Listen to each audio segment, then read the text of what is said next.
Kai Rizdal. Coming up, meet the hedge fund manager who has invented something he calls the Human Misery Index and find out how it's helped him build his own pyramid. The challenges of buying sex in Thailand with Bitcoin. Also, we reflect on the economic legacy of Anders Breivik. And good news for Americans struggling to pay their bills, your teeth could be a great source of extra cash. From American Public Media, this is Marketplace.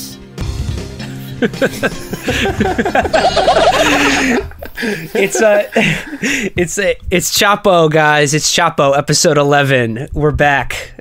On this week's show, we will not be talking about the marketplace, but we will be speaking Fuck the market.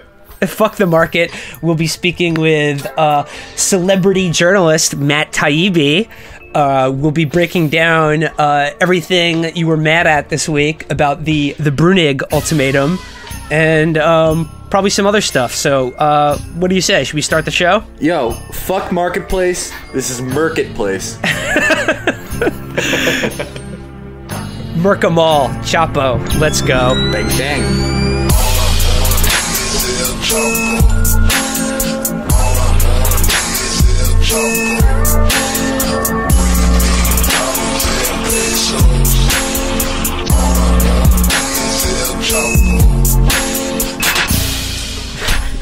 Okay, we are back. It's Chapo Trap House, episode 11.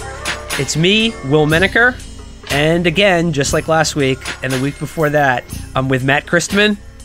Booyakasha. And Felix Wagwan.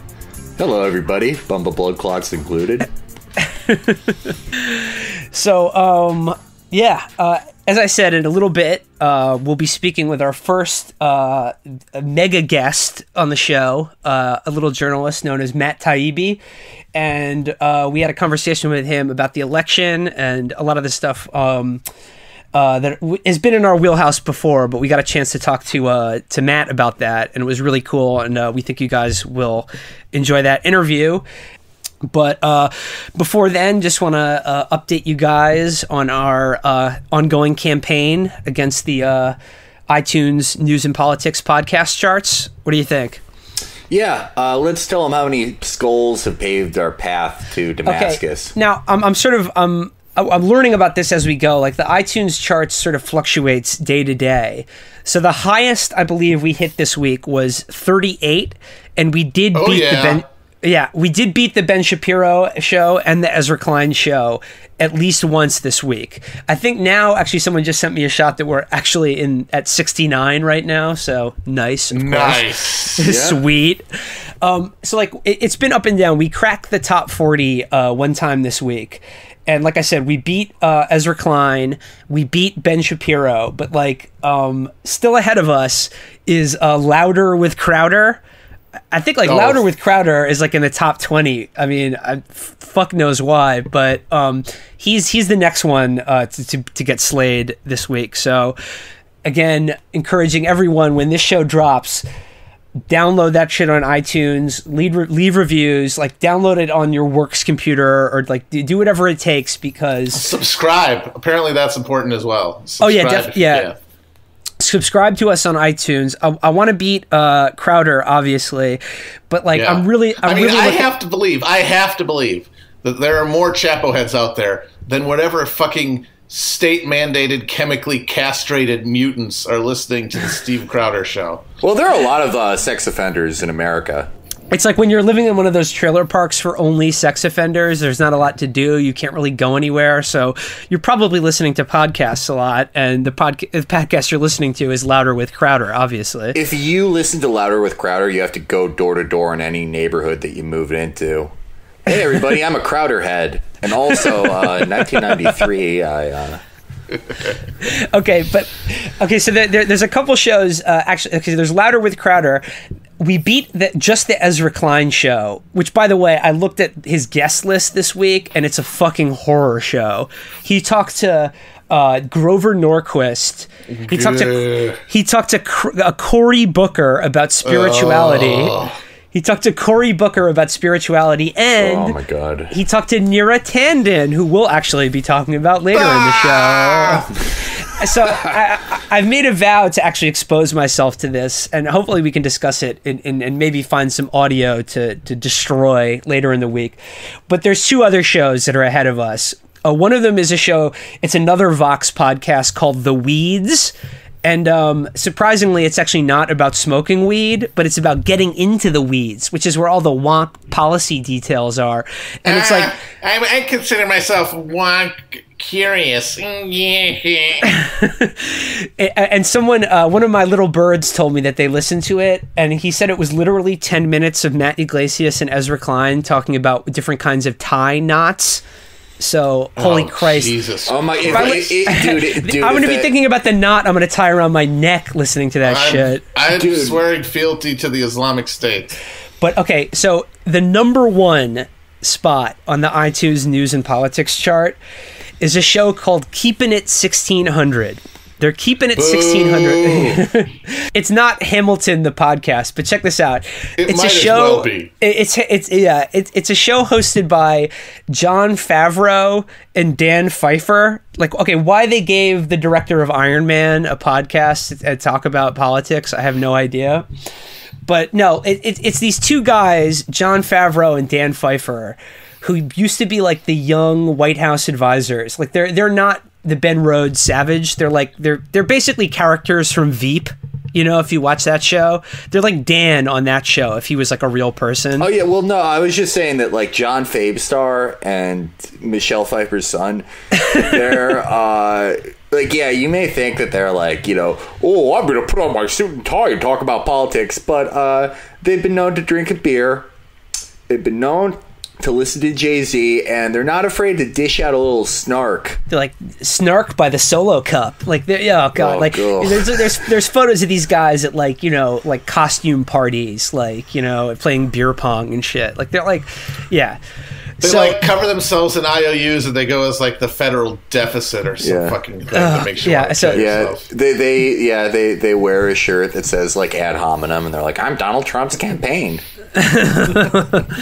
So anyway, Jon Favreau, the star of Swingers and the director of Iron Man, and Dan Pfeiffer. Is Jacob Weisberg with us?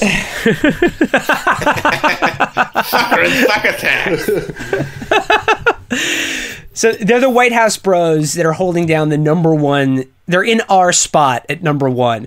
So seriously, we can hit number one on the news and politics chart. I'm convinced of it, and like we can. I believe in the Chapo Nation. Like, fuck yeah, dude. Felix, as you said before about Diggler, like we are Ramsey Bolton taking over the Dreadfort, and like that number one spot is ours, and we're gonna fucking like, you know, we're gonna flay all the rest of these goofies.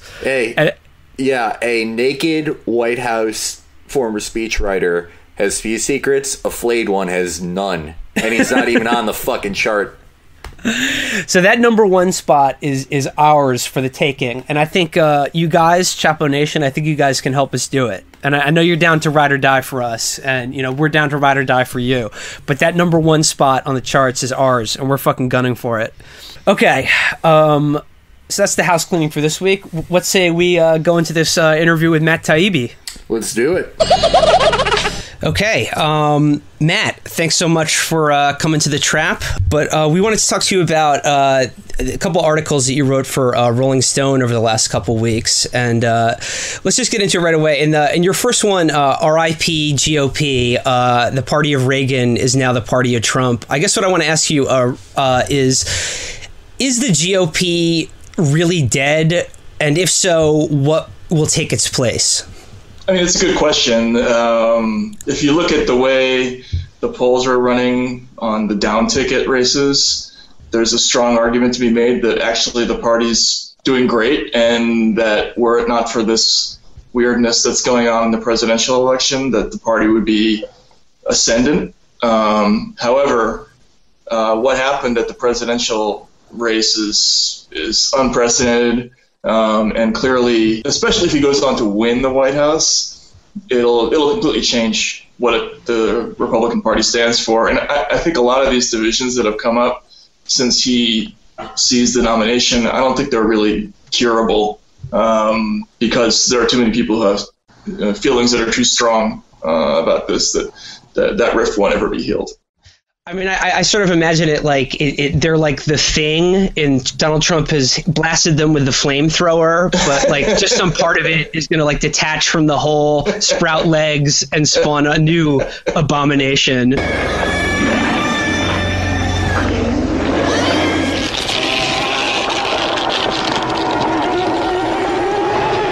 So that looks exactly like Bill Kristol. But I guess it's just like what will that abomination look like is what I'm wondering.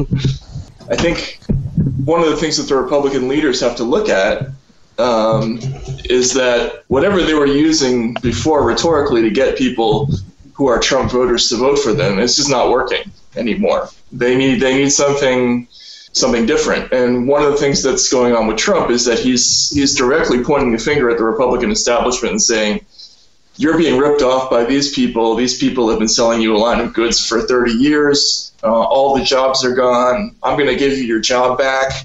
So unless they come back with something that's like, we're going to give you your job back, they're screwed. I don't see how they can come back with the same, Ayn Rand philosophy of, zero government and, no protectionism, no nothing. And isn't that great? It sounds great in theory, but it just, after a while, people need to eat, and that's what Trump voters are. I think that's what it's at the root of a lot of this stuff. Yeah, but Kevin Williamson has a plan where everybody leaves their hometown and lives in tent cities outside of major metropolitan areas looking for jobs. Yeah, you don't think that's going to resonate? Is that a real thing? No. Oh yeah, Kevin Williamson, in one of his columns that he writes, where wearing an opera cape, wants to make big American tent cities. He wants to return to feudalism, but Kevin. That's great. Bringing up Kevin's interesting. We're probably going to see a death of a lot of the Republican private welfare circuit, where we have all these publications and think tanks like Weekly Standard or National Review that don't make any money. Right. And all these think tanks like the Milton Friedman Center for Liquidating the Underclass and the Bahraini Institute for Protester Studies. All these guys, it's like Philip Green in the movie Casino. Right. They thought that they gave him all this money because he was so fucking smart. Now, here was the perfect front man. I mean, what the fuck else could he be? He didn't know too much. To me, that's the really fun, like, delicious aspect of the story, is that all these people, I think, actually thought that they had some kind of popular support out there, that people really dug what they were saying. And now what they're finding out is that people hate them. Like, they hate them worse than anything, Well, you bring up that by way of that unbearable Andrew Sullivan article in New York Magazine from a week ago. So, I mean, I guess I want to ask you about that. Did you read Plato in college? And if so, are you a fan? I didn't read Plato in college, I have to say. Well, that explains everything. I want to quote from your piece right now, because I think this is a very nice distillation of a lot of the things we've been talking about. But you write, this avalanche of verbose disgust on the part of conservative intellectuals towards the Trump voter, who until very recently was the Republican voter, tells us everything we need to know about what actually happened in 2016. There was never any real connection between the George Wills, Andrew Sullivans, and David Brookses and the gun-toting, Jesus-loving ex-middle-class voters they claim to embrace. So, yeah, it's like, they're realizing that they're completely alienated from these people, and a lot of them are lashing out in really angry ways. And I just wondering if have you seen these? I want to bring up two op-eds that were in the Washington Post just this week. The first of which was by Robert Kagan, and it was basically, Trump, this is what fascism looks like when it comes to America. Right. Like, what do you make of that? They're now like, this is the specter of what fascism looks like in America, is this kind of garish billionaire strong-arming his way into the presidency, and not for instance, like George W. Bush landing on an aircraft carrier and right, taking a page straight out of like the Soviet Mayday Parade visuals book. They're very polished at all those people at writing the op-ed about how populism is dangerous and over-emotional and we have to wait it out, but they usually write it about Occupy Wall Street or whatever the leftist craze of the moment is. They just haven't had to deal with it on their own flank for a long time, or they've kind of had a nervous détente with it. I think, there were moments when, for instance, like the religious right pushed things that was a little bit out of their comfort zone. I don't think George Will was really all that into, Terry Schiavo's feeding tube. That story didn't move the needle for him at all. You know what I mean? But they kind of let it go because they had that political alliance. Now they just don't know what to do. Now they're coming on their own. By the way, I have to give you props for it, because in this article, it's almost a throwaway line, but when you called George Will a spinster, I was like, oh, homie, oh my God. But the one other article that was in the Washington Post this week, it was from this guy who's at the Federalist. I don't know how to pronounce his name. I think it's David Heresy or something like that. And just the headline was just, "We need to weed out ignorant voters from the electorate." It's the eugenics strategy for the ballot box. Thank God that Andrew Sullivan is involved now. Right. It's going to bust out the calipers. The only way to stop a racist demagogue is a racist scientist. It's really funny. It should be noted that this guy, David Heresy, also wrote an article claiming that we need to bring back dueling. That's great. What else did he say in the piece? I don't know. I didn't see it. Oh, it's like he was just saying, like, by all means expand access to voting, but like let's also have like a Federalist sponsored essay contest, like, before you can actually pull them. He was like, voters, they don't understand the Constitution. They need to revere the Constitution in the same way I do. The sudden overweening concern with the low information voter is with the rise of the low information voter. That's another hilarious comic subplot to this whole thing. like they didn't make their way to the White House 4 or 5 times in the last 4 decades using exactly those people to get elected. But whatever.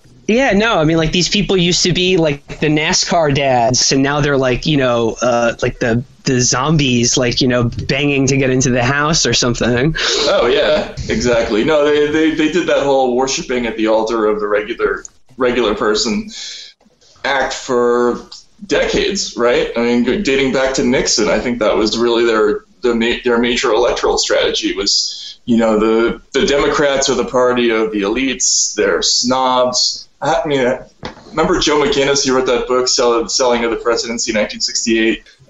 Nixon was the president of every place that didn't have a bookstore, and that's really the way they've been running their elections for going back to 1968. They've been targeting those voters and sort of lauding that person as being the good, decent, hardworking American, against whom are arrayed all these powerful interests, mostly on the Democratic Party.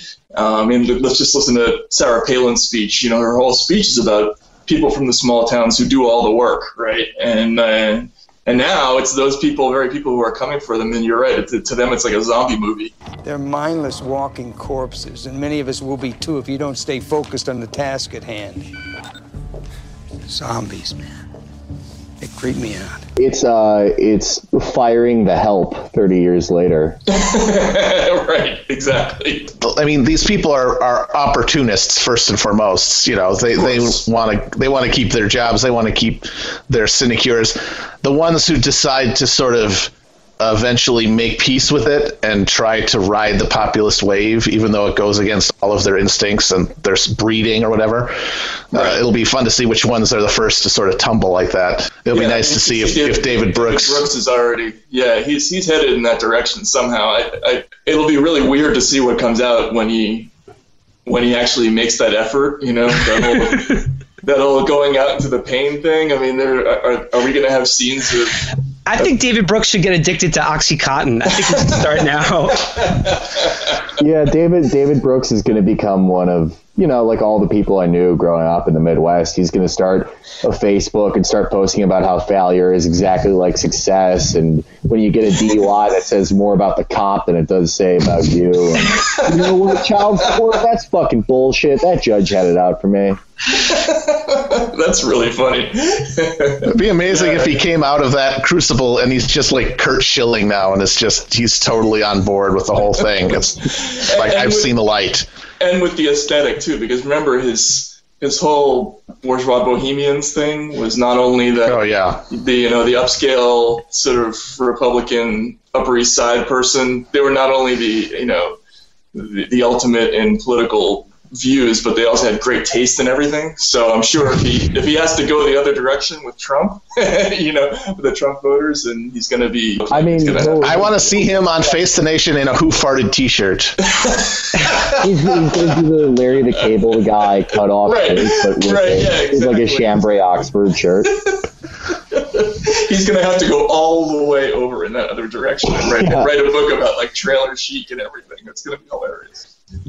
I've always liked this. It'll be like in Spinal Tap when they kept changing genres. Right, yeah, exactly, yeah. You are witnesses at the new birth of Spinal Tap Mark II. Hope you enjoy our new direction. Matt, another thing we wanted to ask you about as a seasoned observer of the beast, as a guy on the campaign trail, a boy on the bus, as it were, covering this year's election and all the different campaigns, like which candidate, in your opinion, had your favorite supporters? Or was there a specific type of person or candidate who had like the best crowds, in your opinion? Definitely the Cruz people, the Carson people were definitely crazy. There were a lot of crazy people out there this time. And the Trump voters, I'm going to probably regret saying this, but I didn't find a lot of that in their crowds. I found a lot of people who were like ex-union types, in places like New Hampshire where there used to be a factory, for instance, right? Like I met a guy who, believe it or not, used to work at a tampon factory, and he's a Trump voter now. There's no tampon factory in the town anymore. They're just mad. They're not entertainingly crazy. Whereas the people who supported Carson and Ted Cruz, they were some pretty confused people, definitely. They were funny. I went to New Hampshire, and the thing that I noticed were the Kasich, like my favorite group was the Kasich people, because they were all like really weird, photogenic Mormon people. Oh, the Mormons. That's right. Well, you two boys can just fuck right off. Who were just very excited that you were there for John Kasich. The Ted Cruz people were just bewildering bow tie dipshits and psychos. The Ben Carson people were like, they were like Heaven's Gate members. Right, yeah, exactly. The Trump people were what you would expect. They were like middle class people with a shitload of anxiety and rage and way too much TV. Yeah. Yeah, they just all their information came from like TV and Facebook, right? Yeah. Yeah. But the Ted Cruz people are the kind of people who had to give you a lecture about the Constitution within 30 seconds of meeting them. You know what I mean? Oh, yeah, no. I mean, our joke about the Ted Cruz supporters were that they were like, they just love this debate team. Like, oh, by your logic, you just proved my point with an ad hominem fallacy. Oh, yeah. Oh, God. Yeah, that's terrible. Yeah, they are like that. So, Matt, we've talked a lot about true comedy and bizarre freaks and weirdos that have been exposed in the Republican crack up, and it's horrifying because it's the rise of this racial demagogue and the exposure of a lot of stultifying fear that exists in a lot of these people. But it's baseline funny. It's baseline pretty funny. Right. Yeah. But the other party crack up that we wanted to talk about, that you talked about in your article, that the Democrats have just sort of barely survived, is the Democratic one. Yeah. No, I think it's funny, at the beginning of the campaign when people were making the kind of facile comparison between Sanders and Trump, I found that annoying at first because I didn't think that they had anything in common at all. But actually, the campaigns are hitting a lot of the same notes, and even though Bernie is almost a totally opposite personality to Donald Trump, they're pointing out similar things about the basic corruption of the two-party system and how it doesn't really work for regular people. And the Democratic Party is having a harder and harder time getting their base to listen to them. And this election cycle, they managed to survive. They had a candidate who had incredible name recognition and familiarity. But it's devolved, and I think there's a rift in the party now on the Democratic side that's almost as big as what's going on on the Republican side. And likely what's going to happen, my guess, is that this Sanders coalition is going to carry on, and in 4 years you're going to see another candidate who has the same politics as Bernie, but ends up taking over the party. I think that the Democrats at least are probably smart enough to see that this is the way it's going to have to go. I think you were discussing how Wall Street has become not a target for the Democratic Party. Yeah, no, it struck me throughout the last 8 years that they had a lot of political ground that they could have gained by doing a couple of things. First of all, there was this incredible moment after the crash in 2008 and 2009 when Obama first got elected, where if he had sat down at the beginning of his presidency and had a couple of speeches where he just sat down and said, look, this is what happened, right? and used those amazing communication skills of his and said, there was this criminal fraud scheme in the mortgage markets that, everybody got screwed and we're going to sort it out now. We're going to make new rules to make sure it doesn't happen anymore. If they had done that, they would have won the middle class for the next generation. And instead what they did is they just kind of kicked the can down the road a little while and passed off what happened as a kind of like a weather event, the 1,000-year flood, and made everybody whole again with bailout money and papered the whole thing over. And it was a tenuous political position to have. And Bernie completely just blew a hole in it with his campaign against Hillary, who, unfortunately for the Democrats, has this very graphic tie to the worst actors in the crisis. So I think they made a gargantuan mistake doing that, and that's what this rift is about. Yeah, but now we're seeing. What do you make of this idea that like the anger on the Democratic side between Hillary and Bernie, the exact moment when Hillary's victory is assured, as they keep telling us, they're more furious than they've ever been at Bernie. What do you think of this idea that they're trying to cast Bernie as the nadir, or they're already preparing to blame him if they lose to Trump? Yeah, no, I don't.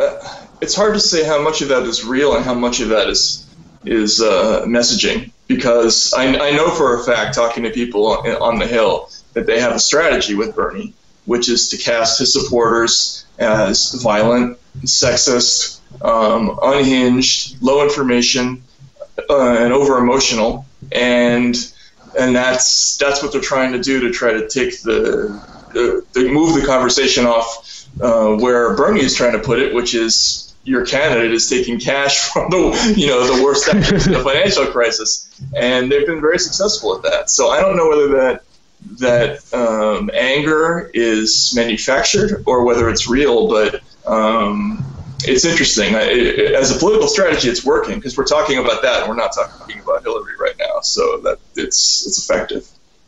The thing that worries me, though, about the ascendant Sanders coalition, which I agree with you, demographically has a lot of power and is going to sort of inevitably have even more influence going forward, is that they were able to rally around Bernie, and Bernie was able to so effectively create this because he was not a Democrat, right? Because the Democratic Party is this fatally compromised institution that everyone, including as we're seeing, at least about half of the people who consider themselves Democrats, recognize as such. And the danger from the thing I worry about is anybody who's going to come after Bernie presumably is going to be a Democrat just because he is such a unique figure in American politics. There's really nobody like him in terms of being an independent with that kind of national profile. So, is there are there anybody in the lower levels of the Democratic who are actually within the Democratic Party but are able to stand apart? I don't know the answer to that question. I do know that there are plenty of politicians who are already in office on the Democratic side who sort of recognize that there's a lot of room to move politically in that direction. You look at Elizabeth Warren. I'm blanking on the guy from Oregon, right? Jeff Merkley. There are people like that who have already seen that from a patriotic point of view, it's necessary to clean up this corruption. You forget that there's a right thing to do in all of this, but they're doing that. And then B, that's where all the votes are. If you hammer, Jamie Dimon in a senatorial hearing, then that's going to be popular. That's going to go viral. I mean, I just don't know how many young politicians there are out there who are going to have the chops to do that. You're right. But let's say you're Hillary Clinton and you're worried that the youth vote is going to turn against you. I mean, I guess it just amazes me, how easy would it be for her to just co-opt one of the things that Bernie Sanders has made his platform? I mean, even insincerely, but it's like she can't even do that. She can't even do that because it's just like she doesn't believe in it, or I don't know why. Every time in history the Clintons have gotten hit, they move to the right. If Bernie had won Kentucky, I don't know, Bill would have gone out there in blackface or something. I don't even know. What they do never makes sense. It never has ever made sense because they're surrounded by these foot fetishists and losers and weirdos that they've kept on to them since 1988 who are like, all right, Hillary, you have to go out there and say that we should invade Yemen. Okay, right. Yeah, for all of that whole generation of politicians, it's the day after Mondale lost to Reagan. Yeah. For the rest of history, that's going to be they're frozen in that moment. And they even said, there was that story in the Times last year where Hillary's aides talked to the Times off the record and said we would rather run this other campaign where we would run to the middle and go after the white middle class voter in the South. They don't want to run the Bernie campaign. That's not who they are. They could pick a running mate maybe who appeals a little bit more to the Bernie's voters, but their instinct is to go the other way. You're absolutely right. Okay. Well, that leaves us I think a lot to look forward to coming November. It's going to be great. Yeah. But Matt Taibbi, thanks so much for talking to us, man. Really appreciate it. Anytime. Happy to. Later in the campaign, we should check in again. Okay. We're back from that. That was Matt Taibbi, and of course, you can read him at Rolling Stone, and we'll be linking to those. A little publication known as Rolling Stone. No big deal. Whatever. I think we're the new Hunter S. Thompson. I think that's pretty fair to say. But we're going to link to those articles, and and thanks again to Matt for coming on our show and just blessing us with a little bit of his celebrity. Yeah, no, I imagine like most of you, I've been reading Matt Taibbi since I was fucking 13, and I've always loved his writing. I like his obituary. Everyone talks about his obituary of Breitbart, which is fucking great. But his obituary of Yeltsin is just one of the best things I've ever read in Rolling Stone. And we were nervous as fuck to have him on, but we think it went really well, and we were really, really happy to have him on. So thank you to Matt Taibbi. I think that his campaign Journal of 2004 campaign, which will go down in history as the stupidest thing ever, other than the current presidential campaign, of course. Spanking the Donkey is an all-time great campaign journal, and I think it definitely influenced all of us the way we think. Yeah, as people who traffic in political invective and vulgarity, I mean, there's really no one better. So it's awesome that he came on the show. So sorry, I just need to wash the taste of his dick out of my mouth there. But all right, so we said we would discuss it, and there's a lot here to talk about. It's obviously the thing that everyone was talking about since Friday, basically. It's the Bruenig ultimatum, basically. And there's a lot to discuss here, but before we do, I feel sort of compelled to do sort of a little disclaimer about how like, look, we're going to talk about this and like the people involved in this. And obviously, like, you know, Liz is officially in the Chapo Mafia. Matt is a friend of the show.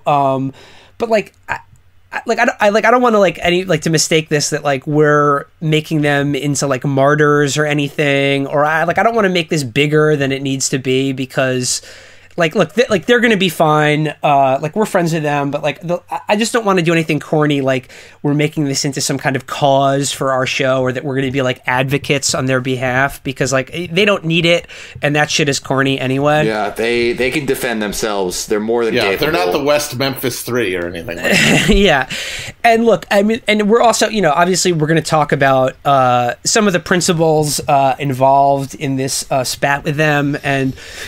Yeah, you know, I mean, it should go without saying, I think a lot of them are risible and contemptible figures, but like, you know, that I have, you know, all of us has made fun of them, like both in and out of their mentions. So like, that's fine. But like, I don't want to make it a thing where like everyone is just like, you know, adding Chapo Trap House in like Joan Walsh's mentions or anything like that, because, you know, do what you want to do, but like I just think that shit, it like is corny, and like I don't want to, like I don't want to become like Milo. I don't want to become like Milo Yabba Dabba Duopolis, where just like random people are like adding us into their beefs to be like, this woman said Mario Brothers is rape culture. Milo, annihilate this bitch. You know what I'm saying? Like, you know, like keep our name out of your mouths if you're gonna like get in Twitter beefs or whatever. Like, do that shit on your own. And I'm sure we'll do it ourselves, but it's just like.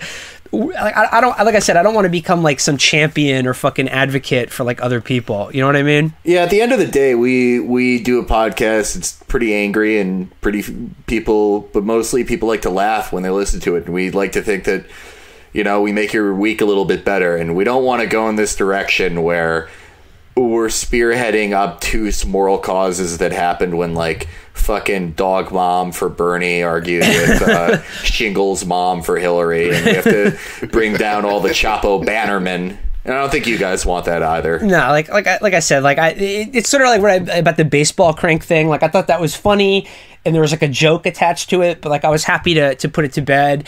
And like the thing about like, you know, some of these people is that like I can't think of a joke that goes with it. You know, like it's just like I think these people are just kind of despicable, but like at the same time, I don't want to make it. Yeah, exactly. So, I think a good way, a good entry.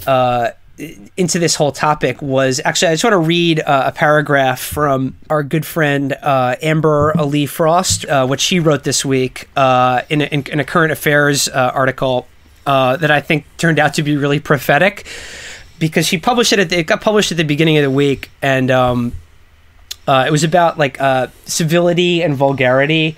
And about how like the important uses of vulgarity in like political debates. So I just want to read this one paragraph from Amber because I thought it was really good.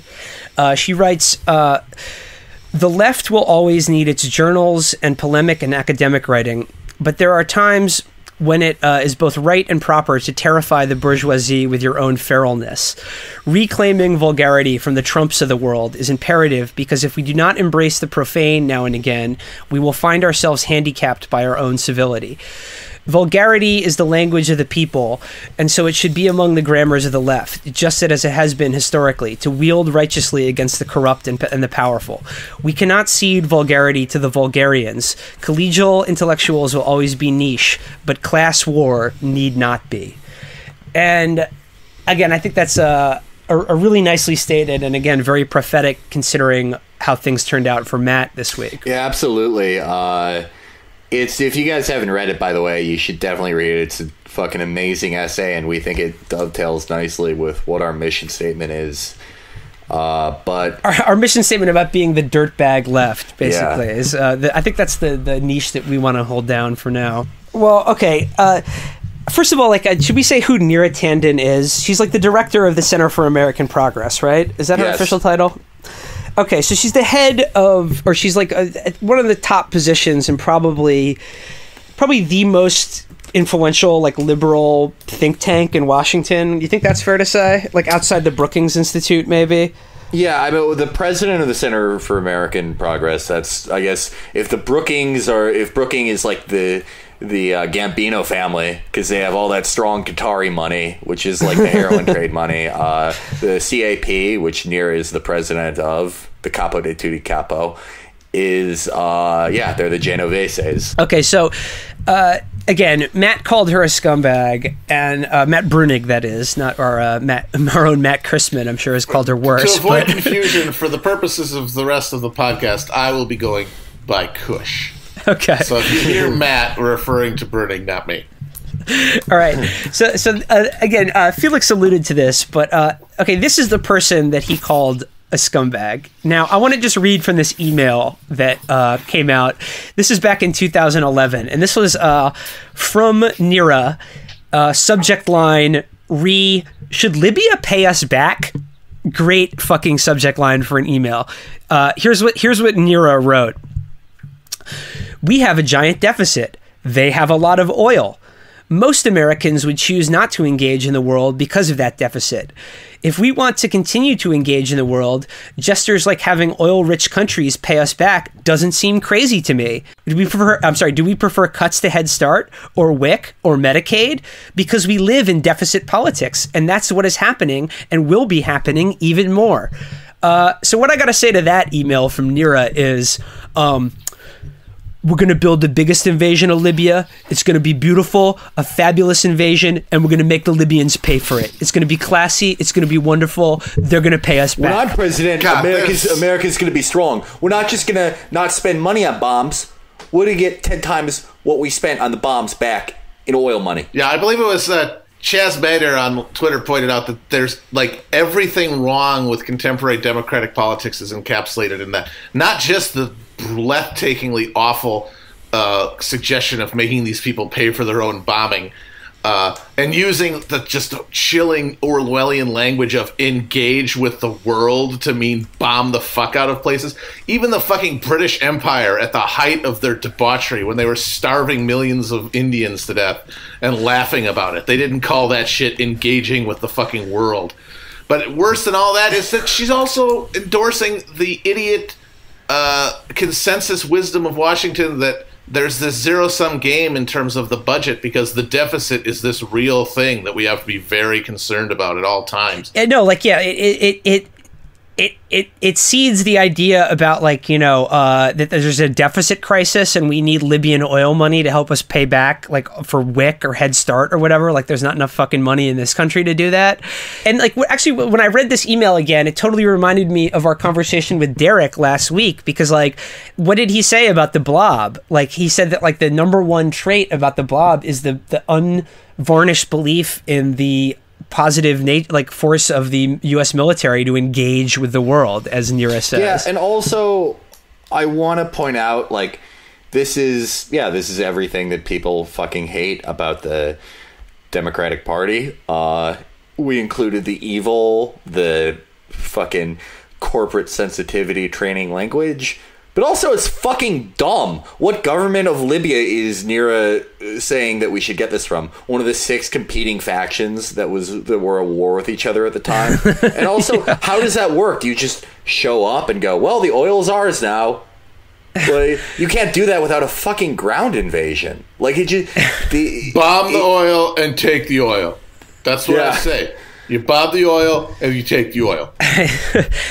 So, yeah, like, I mean, this is the new model of, like, humanitarian intervention, like, where you find the humanitarian crisis, you intervene, and then, like, you make your client state just pay you back with all of their resources that are now yours. I mean, but I think there's another point that's worth making about this whole exchange, is that he originally got into it with Joan Walsh, right? And the thing he got into Joan Walsh was like, Joan Walsh wrote some article for The Nation, and again, why they allow her to publish this just speaks really poorly to the state of The Nation magazine and its current incarnation. But she basically made some point about the bullet graph was like, I'm not going to cede moral authority to, like, i.e. to the Bernie Sanders campaign or supporters, because, like, they are, like, you know, are erasing the voices of, like, you know, black, brown, and women, like, who are speaking for Hillary, right? That's basically what she said. And Matt Bruenig replied to her about that, where he's like, you know, the real breakdown is young versus old. And like she insists in perpetuating this idea that like the Bernie versus Hillary thing comes down to white men versus everyone else. And as Matt Bruenig has showed with his, I think, quite painstaking demographic research, is that if you really look at it, it's if you're under 30, no matter what demographic you inhabit, you're going for Bernie over Hillary. And that includes, you know, white, black, brown, it crosses class, women, men. If you're under 30, that's the real split in the Democratic Party. It's not about race or gender or anything like that. But for the Joan Walshes of the world, it's incredibly easy and convenient. Like they depend entirely on this notion that the split between Hillary and Bernie is made up of white men on one side and everyone else on the other. Yeah, I mean, let's go back to 2008. Let's go back to Joan Walsh's 2008 writings, where she talks about the angry white Clinton voters and how she completely empathized with them. I wonder what changed in those past 8 years that made Joan Walsh go to the point that she wrote a book called What's the Matter with White People, to the point where she puts a great spokesperson for her race in her bio, to the point where when she talks about going to vote in Harlem, where she absolutely is not pricing anybody out, she notes that everyone, all the Clinton voters in there were black and Latino except for her, plus me, the infamous plus me.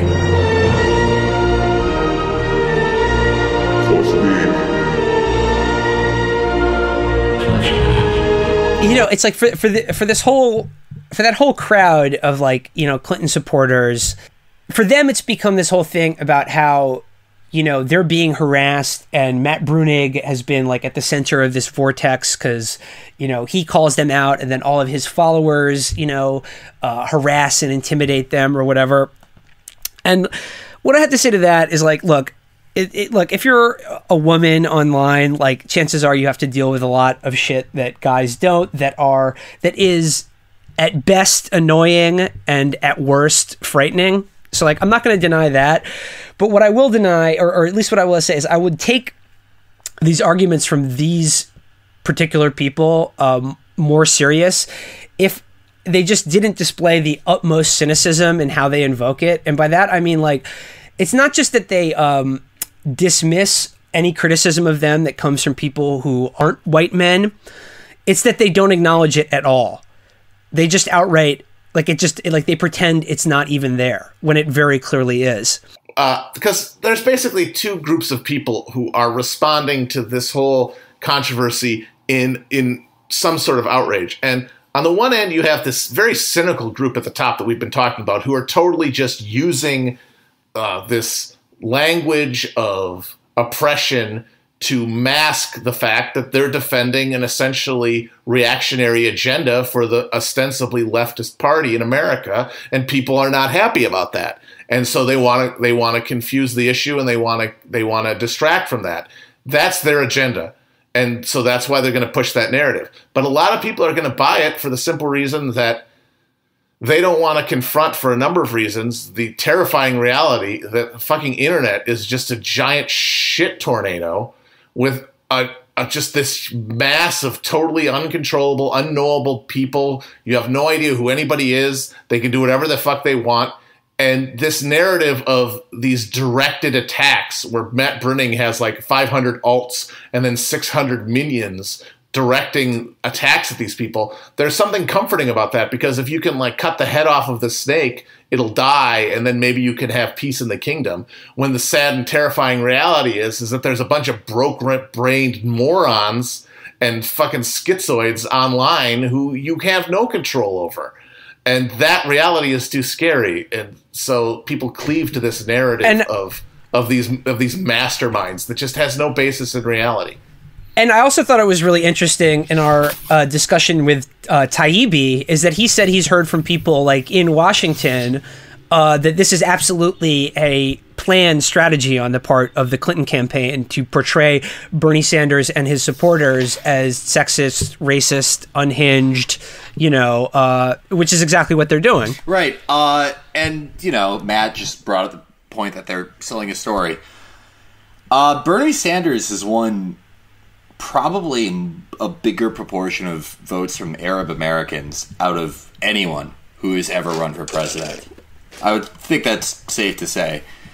Look, I have some problems with Bernie's foreign policy. A lot of people like me do. He's talked about continuing the use of drones. He likes our great allies in Qatar and Saudi Arabia and Jordan. But he's just so much less hawkish than Hillary Clinton. And the real narrative here is, I guess, that people don't like it when you, like Hillary Clinton, have a history of killing their relatives overseas. But that's totally ignored. Arabs are not people of color. Muslims are not people of color. And it's not that there's any special animus that you're Joan Walsh. I might quibble on that point about Neera Tanden. Do you want to talk about what she said about Modi? Oh yeah, Neera Tanden. She proudly said it was a great honor to meet with Prime Minister Modi of by the way, the Prime Minister of India is an actual fascist whose his political party has carried out actual pogroms against Muslims that killed thousands of people in the region of India that he was in charge of. Right, Modi has led race riots that have killed thousands far more effectively than dangerously. Yeah, exactly. But Modi is an actual evil person, he's an actual fascist, and Neera Tanden said it was a great honor to meet him, and he's an important part of the conversation about the economy or some bullshit like that. And yeah, this is the thing, it's been sort of our mission statement from the beginning. We said this in the Mediaite article, but like Twitter and the internet and shit, it doesn't matter. I really don't think it has very many real world effects, other than just distraction and just staving off the feeling of impending death. Basically, I think that's its probably biggest real world effect for me, at least. And I've been mean to people. I've made fun of people. That's fine. I don't care. I think a lot of this shit about harassment is blown out of proportion. But the thing I make an exception for is when these people, as they did to Matt, are actually snitching and trying to get people fired from their job because they were mean to them on Twitter. That to me crosses a line of they're. Just no, stop snitching, people. Really, I saw a fucking editor from Reason condemn Matt with social justice language. And what? I said this earlier. I said this earlier this week. This is Matt's legacy. He fucking destroyed libertarians so bad for about 3 years that they became the hated social justice warriors and talked about the abusive bully Matt. Meanwhile, just happily going back to their publication where they talk about race and IQ, but. Hey, you know what? Have fucking fun with that. But a guy gets finished writing an article called "In Defense of Date Rape," and then he decides to condemn Matt Bruenig for being a misogynist. I'm a cute boy whom sells children. Go fuck yourself. And here's the thing, it's easy to say that, this whole thing, Matt got fired because he was mean to someone. But I think, what this is really about is that it's the person he was an asshole to. And the person, was Neera Tanden. And he's done this to many other people before, but it was because he said a rude thing to Neera Tanden, who very well may be an advisor in the next presidential administration. They're saying she might be the fucking chief of staff in the Clinton administration. Ah, great. So, he ran afoul of, probably one of the more powerful people in, the sort of Democratic power establishment in Washington. And she probably snitched to Demos and probably got him fired because of that. And that's what's important, is because it shows you that, for example, the Demos is now an organization that you just can't take seriously, because if you're going to make it your mission to speak truth to power, and then as soon as somebody in power calls you and says they don't like something your guy did, and you fucking sell them out, where the hell when are you ever going to be effective as an institution? Because these kind of arguments about tone can be made by anyone and at any time, and if they have a sufficient clout, enough people are gonna give it, a cursory acceptance, and then boom, it's gonna work. You have to draw a line and say we're not gonna be fucking intimidated by or manipulated by this shit, or else what is the chance you're ever gonna be able to be an effective spokesperson for your views? I mean, what I have to say about Demos is that I neither knew or cared about them before I found out who Matt started reading Matt Bruenig, and I'm happy to revert to type and continue to not know or care about them. Demos? More like D's nuts. I think that there's a parable to be had here because you could see the same dynamic at play in every sense in the fake outrage about the Nevada Democratic Convention that happened last week, where the Nevada state Democrats basically pulled a fast one using their positions in the committees to deny the Sanders campaign delegates that they had fairly won in the previous round of county caucuses. People got pissed because it's fucking being disenfranchised. And there was a viral video of Barbara Boxer, sainted Barbara Boxer, progressive champion Barbara Boxer, getting booed. And people basically lost their shit and acted like these people were storming the Reichstag or something. And it turned into a narrative where not only did these people boo, but they were being violent. They were throwing chairs. They were throwing punches maybe, and then people were tweeting and texting death threats to this the chairwoman of this convention. By the way, of course. I'm sorry. I heard the death threats. It's like, dude, it's like fucking David the Milkberg. It's like these guys who are like, you are a disgrace to democracy. I am ashamed of you. If you want to debate further, my number is like they leave their fucking numbers. They're spurging basement dipshits who don't even fucking live anywhere near Nevada. No. And it's just a perfect example. Like everybody who ever told Neera Tanden or any of these other people that Bruenig is supposed to have organized an harassment to gargle balls is his responsibility. And every random shithead, every fail son who had nothing better to do on a Wednesday afternoon than tweet death threats to this woman is the responsibility of the people in Nevada and the Sanders campaign, which is an insane standard that no one could live up to. And the same day that these people were getting outraged beyond measure at the fictional violence, which, by the way, included a RPG of dildos fired at Barbara Boxer that I tweeted about as a joke, and which hundreds of fucking Hillary supporters, starting with Amy Siskind, the former Puma. Oh, that nutcase, right? Fucking scumbag. And got insanely outraged about. Matt, hold on a second. Back up for a second. Could you explain the dildo RPG thing that you did? Okay. You just we went by that too fast. All right. So, I was seeing all these ridiculous freakouts about the Nevada convention, which, as far as I could see, in which all we've seen, because all the stuff about chair throwing and violence has never been substantiated. It literally boils down to one secondhand tweet from some dickhead journalist and has never been seen in any photo evidence or eyewitness testimony. It's just total bullshit. But anyway, during all of this outrage, I decided to do patented irony, because I am, after all, an irony bro. And so I said, can't believe that Sanders supporters fired an RPG covered in dildos at Barbara Boxer. This is unacceptable. Yeah. And at first it was faved and retweeted by, my normal band of garbage dicked irony friends.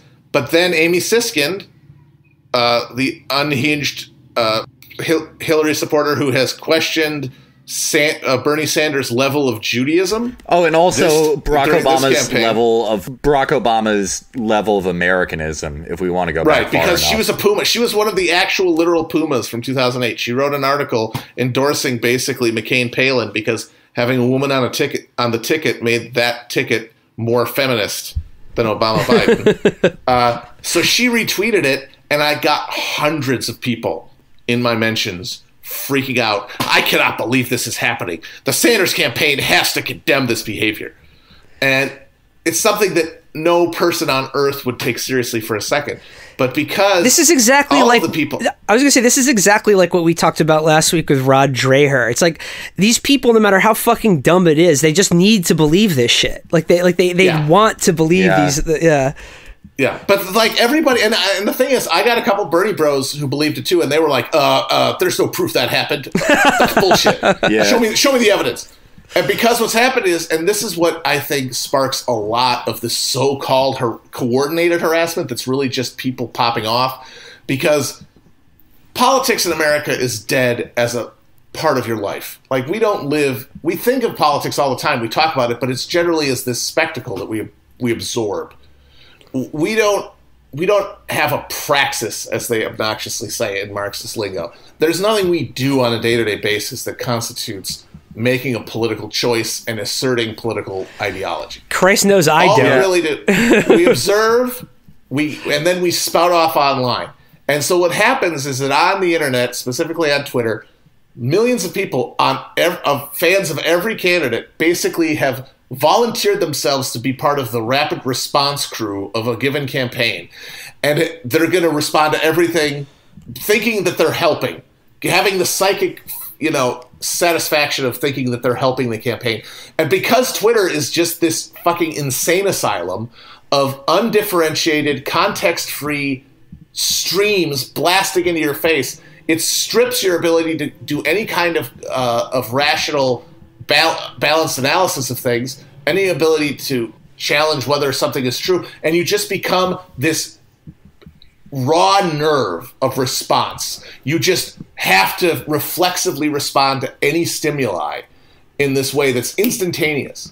And that is that's I think the generator of a lot of this shit. And it's not coordinated. It doesn't need to be. It's basically the pent up and unexpressed frustrated political will of millions of people being jizzed out onto the internet at the same time. And again, I know I said at the beginning of this, this is not a cause or anything. Like, I'm not like making their problems my own, but you know what is a coordinated campaign of harassment? Exactly what Sadie Doyle and fucking Sarah Jiang are trying to do to Matt right now. Yep. Absolutely. Yeah, fucking Liz had to get off Twitter because Sarah's band of tech failures and what the fuck, are you okay, guys? Sick fucking MRAs on Liz. It was Roosh, right? It was that motherfucker, the rape blog, the rape guy, literally. Like, that's his thing. Roosh, another one of my evil twins. Fucking he's Dark Universe Felix. Yeah, he's Dark Felix, but fucking, call me crazy, but a bunch of people saying "gargle my balls" or "datey soil" to you, it doesn't quite measure up to some unhinged but well-connected people calling somebody's employers and trying to take food out of their fucking future child's mouths. That makes perfect sense, because the very day that all of these Clinton supporters were getting mad about the fictional dildo cannon that I made up in Nevada, they were excusing and justifying Hillary man Wendell Pierce breaking into a Bernie Sanders supporter's, a female Bernie Sanders supporter's hotel room and kicking the shit out of her. Did he really kick the shit? Did he smack her or what? What happened with Wendell Pierce? He grabbed her hair, punched her in the head a bunch of times. Holy shit. And then you got people whose motto in life is believe women. Okay, hold on a second. Well, we don't know the whole story. We don't know what she said. Hold on a second. I want to defend Wendell Pierce here for a second.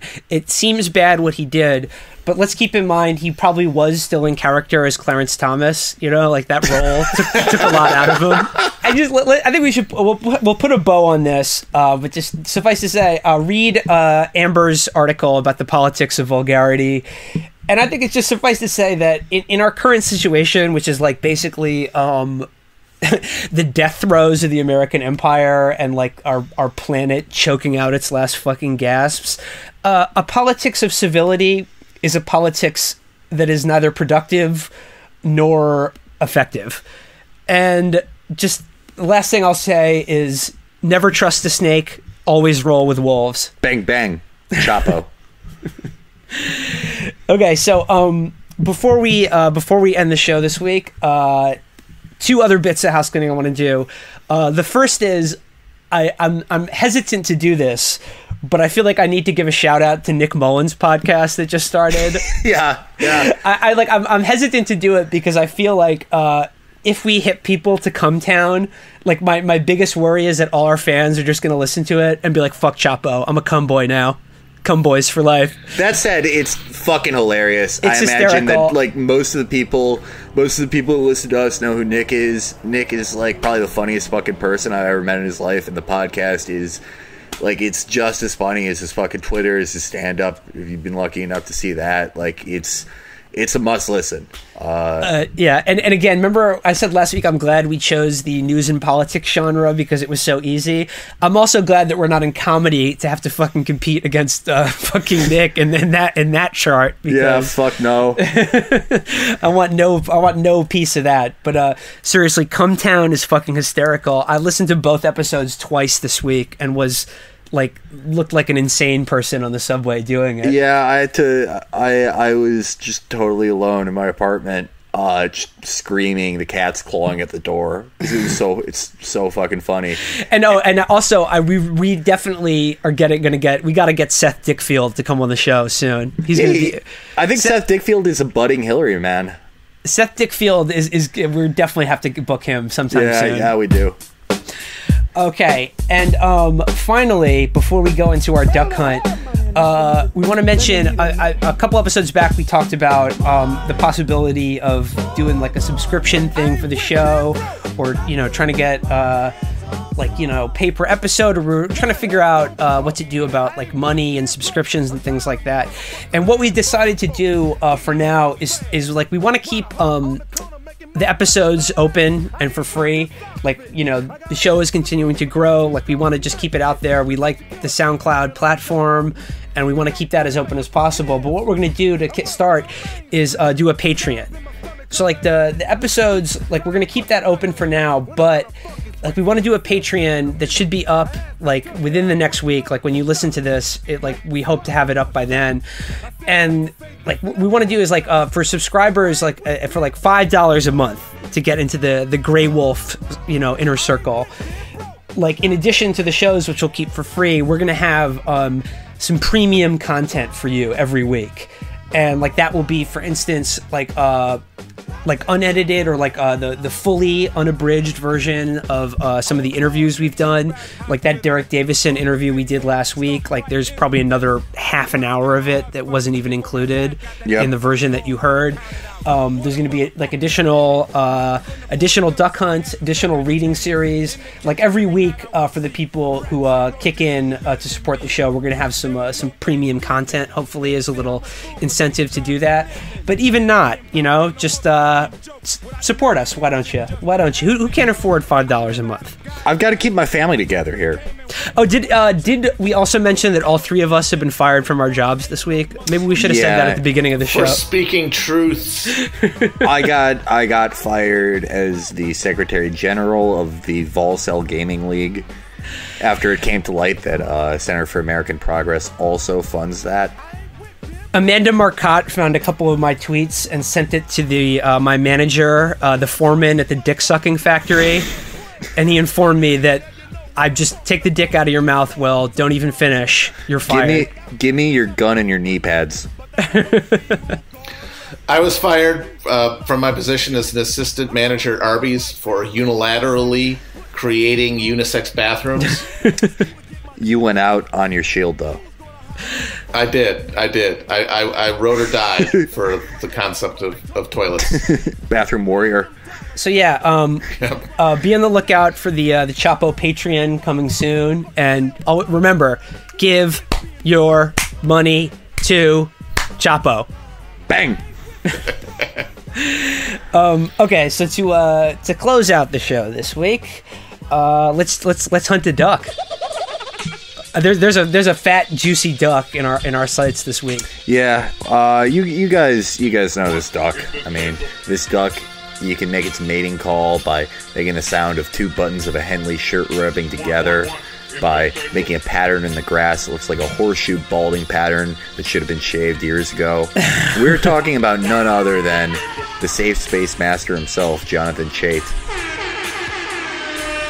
Jonathan, you came out this week in support of Matt because, hey, it makes sense. You've been fucking bitching about safe spaces and PC police for the last 8 years while, I mean, really only 10,000 people that like you and 30,000 people that hate you have been reading it. You later rescinded your support of Matt because you thought that he's been involved in an online campaign of rudeness, just invalidating every shitty fucking article you've ever shat out in the last 5 years. I think Jonathan Chait got on to the whole like PC police beat because he needed something to wield against all the people who were younger than him and write about the fucking Iraq War, so that he never had to confront his own monstrosity in that regard. So I'm glad he's found his niche there. But Jonathan, if you have any honor at all, you will submit yourself to a duel with my son. You will choose sabers, pistols, but your son will duel my son for honor. Shay, I'm going to lock you in a basement with 15 Oberlin gender studies majors, and you're going to watch the Oscars until the end of time. Oh, and Jonathan, one more thing. When the Bruenig hashtag daughter is born, aka Maudib, aka the Kwisatz Haderach, their hashtag daughter will be born with the memories of all of this and everything that you've said and done, and basically will use their mind power to like burst every blood vessel in your head at the same time. So there's really no point in doing any of these other things for you because, you know, you're already done, buddy. Jonathan Chait, your hairline looks like a crop circle. Your face looks like a non-playable character in Diablo 1. Go fuck yourself.